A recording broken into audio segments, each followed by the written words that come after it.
Conference आप यहां पर सुन रहे हैं, ये दरअसल बता रहे थे कि उनकी क्या बातचीत जेपी नड्डा और जितेंद्र सिंह के साथ हुई। तो ये हम आपको लगातार तस्वीरें दिखा रहे हैं, लेकिन हम ये तस्वीर भी आपको दिखा रहे हैं कि किस तरह से ये पैलेट गन पीड़ित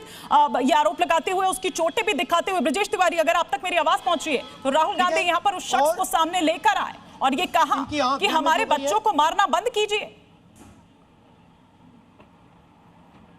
बिल्कुल, देखिए लगातार शुरुआत से यही मांग हो रही है। 20 तारीख की घटना के बाद से कांग्रेस या तमाम जो विपक्षी दल हैं वो इस बात को कह रहे थे कि छात्रों पर हमला किया गया, छात्रों को टारगेट करके मारा गया, छात्रों पे आंसू गैस के गोले छोड़े गए। लेकिन जो आज की ये प्रेस कॉन्फ्रेंस थी अहम इसलिए है क्योंकि पैलेट गन का इस्तेमाल करने की बात कही गई और जिस पीड़ित छात्र को राहुल गांधी लेके आए उसने अपनी पूरी बात बताई। उसकी आंख में चोट लगी है, आंख के बारे में बताया गया है कि वो बचेगी नहीं बचेगी, डॉक्टरों को उस पर तय करना है, उसका भी ट्रीटमेंट चल रहा है। लेकिन एक बार फिर से आज कांग्रेस ने यही दोहराया कि जिस तरीके से छात्रों पे हमले हुए, छात्रों को टारगेट किया गया, मारा गया, उनको कई चोटें आई, तो इस पर सरकार से एक बार फिर से उनकी मांग है कि इस्तीफा दिया जाए। लेकिन पैलेट गन को लेकर बार बार जोर दिया गया कि आखिरकार नौबत क्यों आई, आखिरकार इतने भारी तादाद में, भारी संख्या में छात्रों को नुकसान पहुंचा। हालांकि एक ही छात्र अब तक यहाँ प्रदर्शनकारी जो था वो आया था, हरियाणा का रहने वाला है, फिलहाल अभी वो राहुल गांधी के साथ ही है,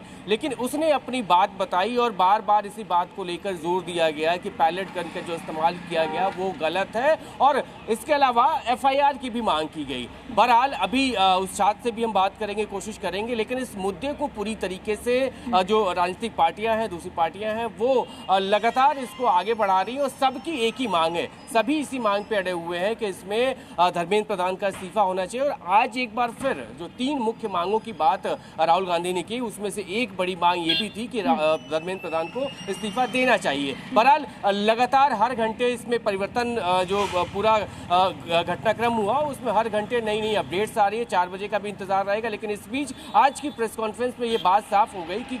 जो कांग्रेस इस मुद्दे को पूरी तरीके से, राहुल गांधी ये पिक्चर पोर्ट्रेट करने की कोशिश कर रहे हैं कि छात्रों को धमकाया जा रहा है, उनको मारा जा रहा है, लेकिन वहीं दूसरी तरफ सरकार ये पिक्चर पोर्ट्रेट करने की कोशिश कर रही है और आज की इस तस्वीर से दिया भी, खुद कहा भी कि सौहार्दपूर्ण रही, कि वो इन बच्चों को, इन छात्रों को ये कोई विरोधी नहीं मान रहे हैं, बल्कि वो उनकी बातों को सुन रहे हैं, मान रहे हैं और गंभीरता से ले रहे हैं।